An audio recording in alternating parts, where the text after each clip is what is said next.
Кутман таң, урматтуу мекендештер, кыйын абалда жакшы кабар издеген Ак Кеме студиясында сиздер менен Адилет Амангулов. Назарыңыздарда таңкы кабарлардын топтому.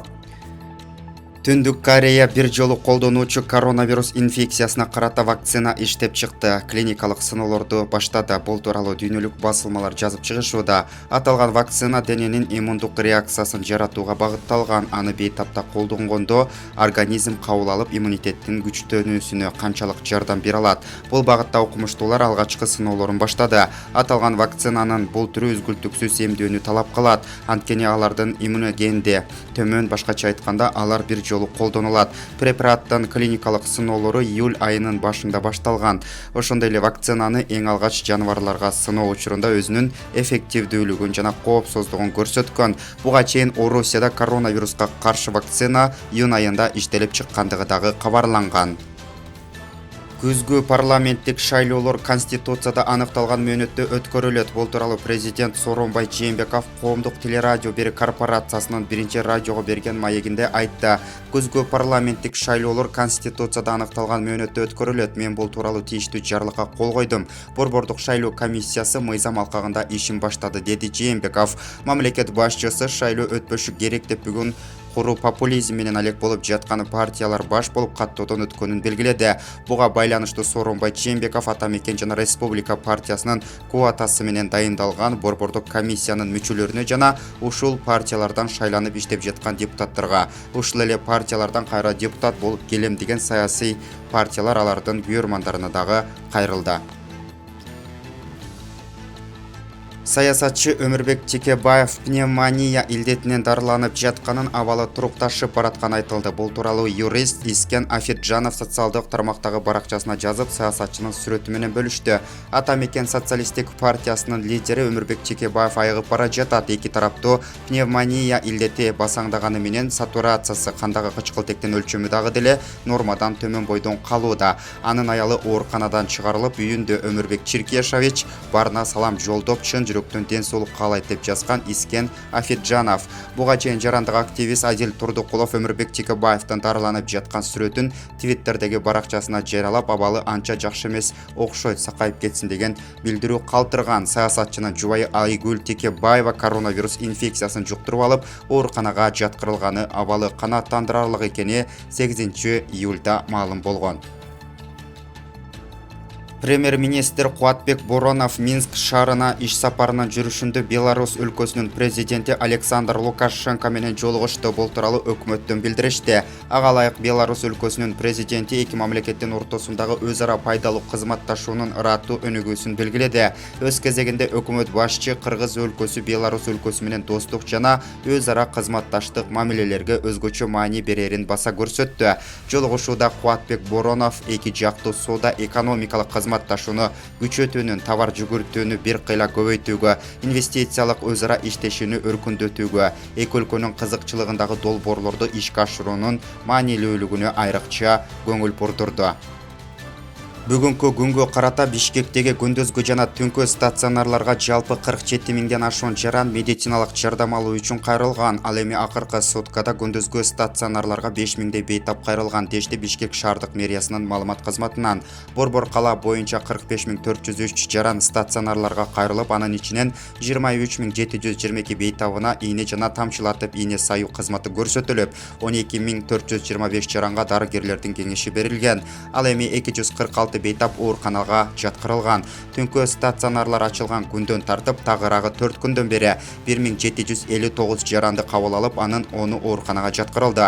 Жеке ишкерлердин жардамы менен стационарларга кычкылтек концентраторлор, пульсосиметрлер менен камсыздалып, дарыканалар ачылгандыгы тууралуу мекеменин маалымат кызматынан билдиришти. Белгилүү болгондой, өткөн суткада стационарларга кайрылган бейтаптардын арасында каза болгондор катталган жок.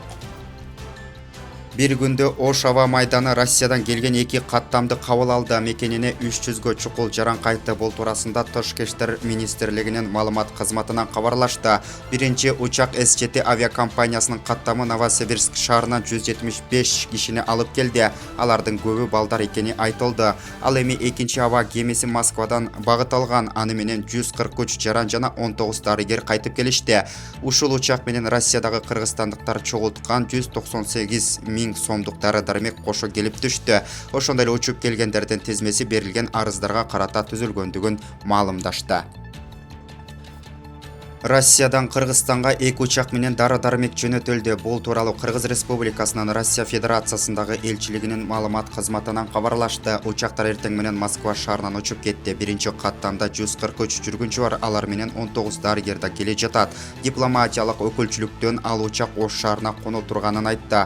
Дарылар кыргыз диаспоралары менен башка коомдук уюмдардын чогулткан акчасынан алынды.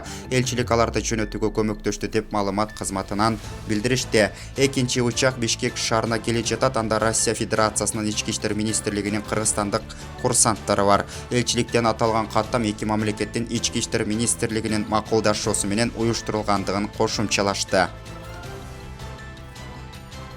Коронавируска чалдыккан бейтаптарды дарылап жаткан медицина кызматкерлери санаторийге жөнөтүлөт. Бул туурасында өкмөттүн маалымат кызматы кабарлайт. Билдирүүгө караганда вице-премьер Аида Исмаилова кызыл зонада вахталык ыкма менен иш алып барган медиктер үчүн эс алууну жана санаториялык курорттук дарыланууну уюштуруу маселеси боюнча жумушчу кеңешме өткөргөн.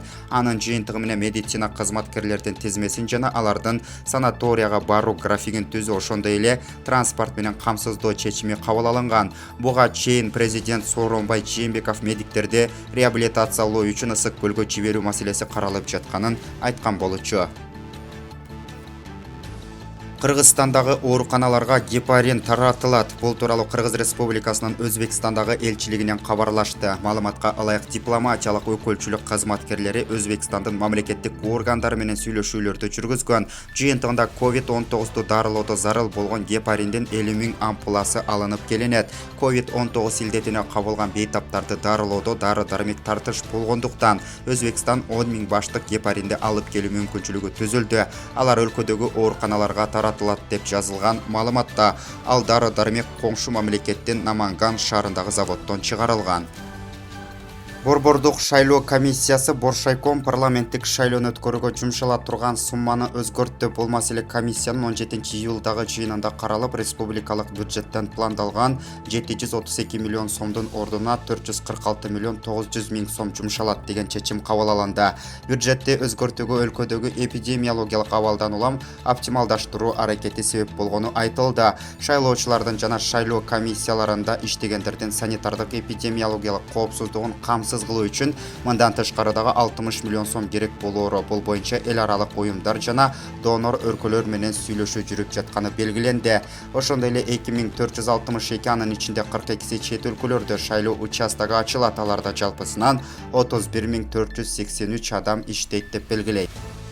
COVID-19 коронавирустук инфекциясына байланыштуу оор кырдаал менен күрөшүүдө колдоо көрсөтүү максатында Чеченстан Кыргызстанга гуманитардык жардам көрсөтөт. Мындай билдирүүнү Чеченстан Республикасынын башчысы Рамзан Кадыров Кыргызстандын Орусиядагы элчилиги Аликбек Жекшенкуловго жолдогон. Анда максаттуу колдонулган алдын алуу чараларынын негизинде Чеченстанда Кыргызстанга салыштырмалуу абал туруктуу экендиги айтылат. Ошондуктан алар Кыргызстанга колдоо көрсөтүү үчүн медициналык дары-дармектер жана коргоочу каражат жөнөткөн. Буга чейин ишкер Ассоль Молдокматова чечендердин башчысына жардам сурап кайрылганы дагы маалымдалган.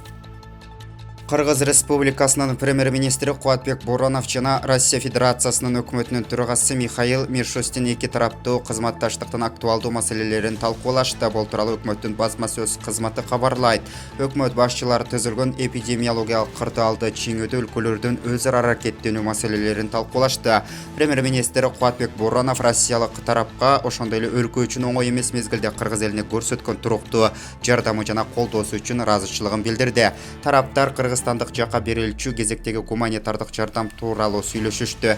Белгилей кетсек, бул жолугушуу Минск шаарында Беларусь Республикасы өтүп жаткан Евразия экономикалык бирлигинин өкмөттөр аралык кеңешинин кезектеги жыйынынын алкагында болуп өттү.